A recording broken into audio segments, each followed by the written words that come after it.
Hello everyone, welcome back to my channel. आज हमारे घर पे है भगवद गीता क्लास छोटे बच्चों की। हर संडे होती है, काफ़ी टाइम से नहीं हुई थी पर आज है। तो आज 2 ही बच्चे आए हैं, बाकी बच्चे पता नहीं कहाँ हैं। एक बाजार गया है घर में हैं एक बाजार गया है, कितना बैठेगी। अभी हम बच्चों के पहले तिलक लगाते हैं। तोशी भी आई है भाई आज तो। तोशी तो हर क्लास में आती है। तोशी हर क्लास में।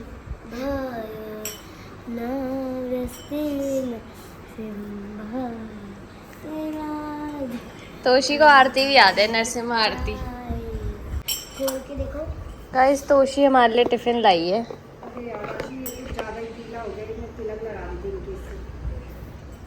क्या है ये तोशी? ओ हलवा, वाह। तोशी तेरा टिफिन तो बहुत अच्छा है। कौन लाया है ये? भाभी, इसमें देखो क्या लिखा है एक बार ही। Peppa pig. और पीछे देखो जहाँ पे कुछ लिखा हो।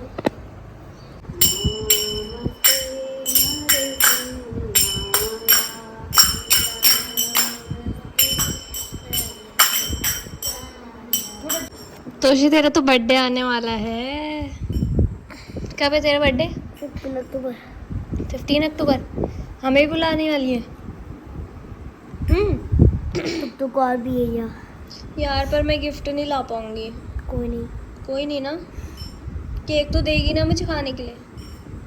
थैंक यू यार, तू कितनी अच्छी है। तू ऐसा करे, जो तेरे को गिफ्ट मिलेंगे उसमें से एक आधा दीदी को दे देगी। देख तोशी कितनी समझदार हो गई है, बड़ी हो गई ना। हाँ वही तो, बड़ी हो गई है, समझदार हो गई। कौन सी क्लास में चलेगी तोशी? यूकेजी में। ओ भाई, यूकेजी में चली गई है, बड़ी हो गई लड़की तो। अब तो फर्स्ट में भी चली जाएगी। हाँ, सुनाया था पहले यूकेजी में और हम एलकेजी में, तो वो भाग के। पिक्को भैया आएंगे तेरे बर्थडे में? भाभी नहीं आ पाएगी। भाभी नहीं आ पाएगी? क्यों? ऑफिस। अच्छा। मैं बोल रहा भाभी मेरा केक ही काट रही है, बाहर ले गया मेरा केक। मैं कार ले आई मेरे पास। मजाक कर रही कार नहीं लाई। लगा कि तू केक नहीं काटेगी तो हम क्या खाएंगे फिर। वही तो, मैं तो बोलने वाली थी भाभी को कि आ जाओ यार, तोशी केक नहीं काटेगी आपके बिना। नमस्ते। नमस्ते नमस्ते, ठीक है। हाँ। क्या यार, नहीं बोल पैसे कहाँ गई, मैं तो कमजोर क्यों हो गई ना। तबीयत ही खराब हो रही है मेरी, बार बार बुखार अभी तो बुखार। यार अब तो टेस्ट भी कराए दी हाँ इसको देना, इसने गुजार दिया करे। वही तो। तोशी, तेरे यहाँ पे क्या हो रहा है?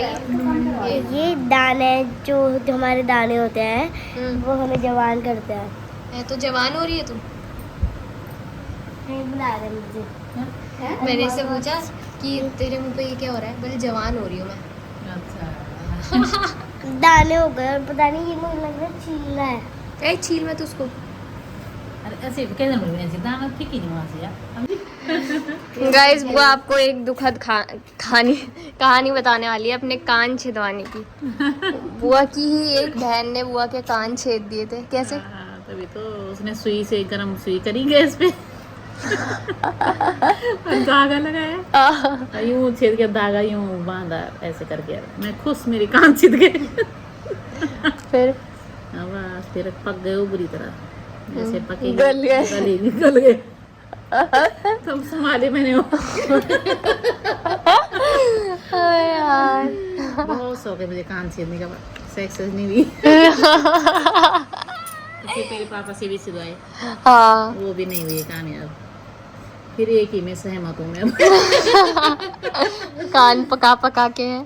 कितनी कोशिश कर ली और जो कि इतना डरती है ना बुआ। हाँ तभी तो। बहुत ज्यादा।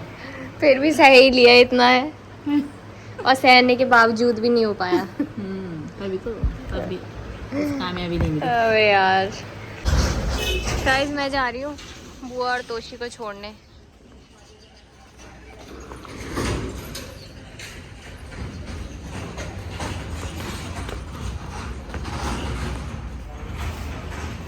वो सब ठीक तरह से नहीं आ रहा। जैसा कि मैं करती दो। मैं मुझे आती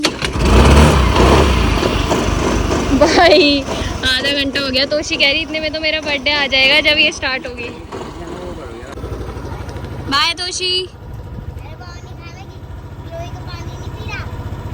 पानी नहीं पीना, गिलोई चाहिए बस। गाइस मैं स्कूटी बंद नहीं कर रही हूँ क्योंकि फिर ये स्टार्ट नहीं होगी तो दिक्कत हो जाएगी। छोड़ दिया है मैंने बुआ को। बुआ मेरे लिए ला रही है गिलोई ताकि मैं उसका पानी पीऊँ तो मेरा बुखार थोड़ा ठीक हो। बुखार आ नहीं रहा है मुझे पर थोड़ा बुखार की हरारत जैसा लग रहा है। दोस्तों ले आई हूँ मैं गिलोई। अब इसको भिगा के पीऊँगी रोज़ सुबह खाली पेट। हमारे यहाँ बना है खीरे का साग और भात।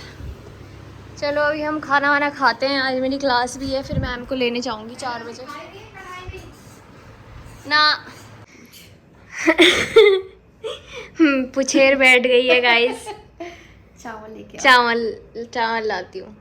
पुछेर से आज हमारा सवाल ये है इस्कॉन के पुछेर से कि मेरे मतलब दिमाग में काफ़ी टाइम से ये बात है पर आज तक मुझे इसका जवाब नहीं मिला। तो मैंने कहा आज मम्मी से पूछती हूँ, क्या पता मम्मी को पता होगा। तो आप लोग को भी हो सकता है ये डाउट होगा।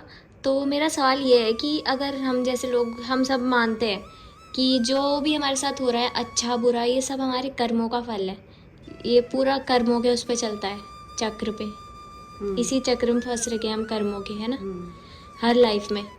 तो मान लो अगर किसी का मर्डर हो रहा है तो क्या वो उसके कर्म है कि उसका मर्डर हुआ, या और एक और चीज़, एक और सवाल कि क्या वो उसकी अकाल मृत्यु होगी। अकाल मृत्यु वो होती है ना जिसका समय से पहले ही मृत्यु हो जाती है ना, जैसे सुसाइड करना है। तो क्या मर्डर भी उसकी अकाल मृत्यु होगी? और अगर अकाल मृत्यु नहीं है तो फिर तो भगवान ने ही लिखा है उसका मर्डर होना, और जो कर रहा है उसको भी पाप नहीं लगना चाहिए क्योंकि वो भी भगवान ने ही लिखा है। अगर मर्डर, अगर कर्मों का ऐसा ही वो होता है तो कि उसको मिलना था और उसने जरिया बनना था मर्डर करने का। क्या विचार है आपके इस बारे में? इस बारे में देख, पहले तो मैं तेरे को बताती हूँ कि जो तू कह रही है ना कि जिसने मर्डर करा है उसको उसका पाप नहीं लगना चाहिए, हाँ। है ना, क्योंकि ये भगवान की इच्छा थी उसका मर्डर करना। ठीक है, अब इसका तू एक दूसरे साइड से सोच के देख कि गाड़ी की मालकिन तू है, किसी गाड़ी की मालकिन तू है, मान ले जो भी तेरे पास गाड़ी है, कार है, उसको तू ड्राइव करती है, उसकी मालकिन तू है। ठीक है, अब वो गाड़ी की मालकिन तू है तो उस गाड़ी के द्वारा जितने भी एक्सीडेंट होंगे उसकी रिस्पॉन्सिबिलिटी किसकी है? तेरी है। मेरी क्यों है? जो चलाएगा उसकी है। गाड़ी की मालकिन तो तू है ना। ये बिल्कुल मैं रिलेट नहीं कर पाऊंगी क्योंकि कर्मों का हिसाब है ना, और सब कुछ लिखा है। हाँ, सब कुछ लिखा है ना, सब कुछ लिखा है। तो मृत्यु भी तो अगर कोई किसी का मर्डर कर रहा है तो वो नहीं लिखा, मतलब मृत्यु जिसका मर्डर हो रहा है ना, जो तो मर रहा है। एक बात बता, तूने जो मूवी है ना वो अगर तू इंटरवल के बाद देखती है हाँ। तो तुझे उसकी स्टोरी समझ में आएगी कि इंटरवल से पहले क्या हुआ होगा उसमें। एक तो मूवी देखने जा रही है, तू इंटरवल से पहले का तो उसको कुछ नहीं समझ पाएगी। जिसका मर्डर हो रहा है उसका हो सकता है पिछले जन्म में क्या हो रहा हो, पास्ट टाइम हम उसका कुछ नहीं जानते, पिछला जन्म हमें किसी को कुछ नहीं पता। हो सकता है उसने भी किसी का मर्डर करा हो। तो मैं यही तो कह रही हूँ, अब हो सकता है उसने भी किसी का मर्डर किया हो। हाँ, तो इस जन्म में उसका मर्डर भी हो गया। अबे तो उसका मर्डर हुआ तो फिर वो भगवान ने ही लिखा है उसका मर्डर, फिर तो अकाल मृत्यु कैसे होगी? तो उसको कहाँ अकाल मृत्यु बोला जाएगा? मर्डर को मतलब अकाल मृत्यु नहीं कहते मेरे ख्याल से तो नहीं बोलना चाहिए, बट इसके बारे में मैं पूछ के तब फिर मतलब सही आंसर तभी दे पाऊंगी अपने गुरु। हाँ, इसके बारे में मैं टीचर से। हाँ अपने उनसे पूछ के। गाइस अगर आप में से किसी को इसका कुछ सटीक जवाब पता है जो सेटिस्फैक्टरी हो तो आप भी बता सकते हो कमेंट में, है ना। हाँ, तो मतलब अकाल मृत्यु, प्रॉपर अकाल मृत्यु किसे कहते हैं ये मैं पूछ के बताऊंगी कि किसे कहते हैं। लेकिन जहाँ तक उसकी मृत्यु की बात है और जो करने वाला है उसकी बात है, हो सकता है जो करने वाला है वो पिछले जन्म में उसने उसको मारा हो। ठीक है। अब जैसे अब हम नॉनवेज खाते हैं, ठीक है, नॉनवेज खाते हैं तो हम जितने बकरे मुर्गे हम काट रहे हैं, ये तो सबको पता है कि हो सकता है पिछले जन्म में हम बोलते हैं कि हम इन्होंने भी तो हमें खाया होगा, इसलिए हम इनको खा रहे हैं, है ना। नॉर्मल सी बात है। मैं मतलब किसी को भी बोलती हूँ तो वो भी यही बोलते हैं कि हो सकता है और अगले जन्म में हम मुर्गे बनेंगे तो वो भी हमें खाएंगे, है ना। ये तो बारी है, कभी वो मुर्गा बनेंगे कभी हम बनेंगे, है ना। तो ये बारी है। लेकिन क्या मतलब अभी तो हमने मुर्गा खाना छोड़ दिया है, तो हमने क्या करा, ये कोई कर्म के चक्र को बिगाड़ दिया है क्या? अरे यार ना, ये तो बिल्कुल मेरी तो जिकुड़ी में सेल नहीं पड़ रही है इस जवाब से।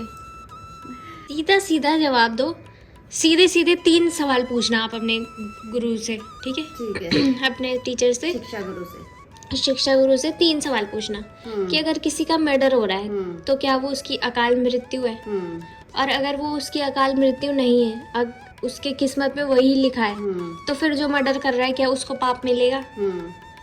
और तीसरा कि अगर अकाल मृत्यु भी नहीं है और कर्मा का ही वो है, तो फिर तो जिसने मर्डर किया है उसको पाप नहीं मिलना चाहिए। वही हिसाब बराबर हो जाएगा ना। अगर उसने उसका किया पिछले जन्म में, इस जन्म में उसने उसका कर दिया, तो ये हिसाब बराबर हो जाना चाहिए। तो ये तो 3 सवाल। हिसाब बराबर नहीं होगा ना फिर। क्यों? अब देख, अब उसने मेरा मर्डर किया था, ठीक है, अब अगले जन्म में मैंने उसका कर दिया, अब उसका तो हो गया मर्डर, मेरे कर्म में आ गया कि मैंने उसका मर्डर किया है। इच्छा तो मेरी थी ना। अगर मैं अपनी इस इच्छा को, अपने मन को कंट्रोल में कर लेती, मैं उसका मर्डर नहीं करती, मैं थोड़ा सा भी भक्ति में चली जाती, मतलब अपने शास्त्रों का अध्ययन कर लेती। जो शास्त्रों का अध्ययन नहीं भी करती तो अपने मन में ऐसे विचार नहीं आते। हाँ, ठीक है, तो मैं उससे नहीं मारती, तो क्या होता है, ये जो हर जन्म में हमारा ये लूप है, चलता रहता है। अभी इस जन्म में तो पिछले जन्म में उसने मेरे को मारा था, इस जन्म में मैंने उसे मार दिया। अब उसके मन में हो गया कि अब मैं भी इसे नहीं छोड़ूंगा, अगले जन्म में मैं फिर आऊंगा, मैं इसे मारूंगा, फिर वो मुझे मारेगा, फिर नेक्स्ट जन्म होगा। ठीक है, ये तो ऐसे चलता रहेगा ना प्रोसीजर, और चलता ही आ रहा है इतने, मतलब सैकड़ों वर्षों से ये प्रोसीजर ऐसे ही चलता आ रहा है। पर इंसान समझने को तैयार नहीं है। हम लोग समझने के लिए तैयार नहीं हो रहे हैं कि ये कितने करोड़ों जन्म बीत गए हमें इसी उसमें। चलो गाइस, कल सुबह क्लास होगी ना मंत्र मेडिटेशन वाली, है ना? मेरे इसमें लिंक तो आएगा ही। हाँ। तो गाइस कल सुबह जब क्लास होगी तो मैं डायरेक्ट प्रभु जी का आंसर ही रिकॉर्ड करके इस फोन से, और कल के व्लॉग में, अगले दिन वाले व्लॉग में इस पूरे कहानी का आंसर डाल दूंगी, है ना? डायरेक्ट प्रभु जी से जो भी वो बताएंगे। हाँ। फिर आपके कुछ डाउट होंगे तो आप पूछ सकते हैं हमसे, या आप उस ग्रुप से भी ज्वाइन हो सकते हैं। उसमें आपके जो भी डाउट हो भगवान को लेके या कुछ भी, सब भक्ति के बारे में वहाँ पे बताया जाता है। भगवद गीता क्लासेस होती है, स्पिरिचुअल क्लासेस होती है, तो आप वो अटेंड कर सकते हो। पर फिलहाल कल के व्लॉग में मैं आपको बता दूंगी, प्रभु जी ने जो भी आंसर दिया होगा वो मैं आपको डायरेक्ट। पर अभी जो मैंने तेरे को आंसर बनाया उससे मतलब तू कितना रिलेट कर पाई, क्योंकि ये एकदम से तो समझ में आने वाली चीज है नहीं। अभी देख, अगर तूने नर्सरी LKG वगैरह नहीं पढ़ा है, और तो डायरेक्ट बोल रही है कि मुझे ट्रिग्नोमेट्री सीखनी है। हाँ, ट्रिग्नोमेट्री सीखनी है, तो क्या तू सीख पाएगी? तो इसलिए हमें कथाओं के माध्यम से, इसीलिए तो भागवतम में कथाएं लिखी गई कि उसके माध्यम से हम इन सब चीजों को समझे, जन्म मृत्यु जरा व्याधि को समझे। और लोग बोलते हैं जैसे कि ना कि अभी क्या करना है, भक्ति बुढ़ापे का काम है। हाँ। पहली बात तो किसी ने अपना बुढ़ापा नहीं देखा, किसी को नहीं पता कौन कब तक जिएगा, है ना? कोई 2-2 साल के बच्चे भी मर जाते हैं, है ना? तो मृत्यु तो किसी ने नहीं देखी। तो और हमारे शास्त्र भी जितने हैं, हाँ। उतना पढ़ना कोई बुढ़ापे का काम है क्या? कि मतलब बुढ़ापे में कोई सारा पढ़ देगा इतने शास्त्र। इसमें तो लगभग मुझे लगता है पूरे जब से अकल आती है तब से और पूरे बुढ़ापे तक भी पढ़े तो भी कम है। 5 वर्ष की आयु से प्रहलाद महाराज कहते हैं कि 5 वर्ष की आयु से हमें भक्ति करना स्टार्ट कर देना चाहिए। चलो गाइज, ये व्लॉग बहुत लंबा हो गया है बातचीत में, तो मिलते हैं आपको नेक्स्ट व्लॉग में। तब तक के लिए बाय बाय, हरे कृष्णा, जय श्री राम।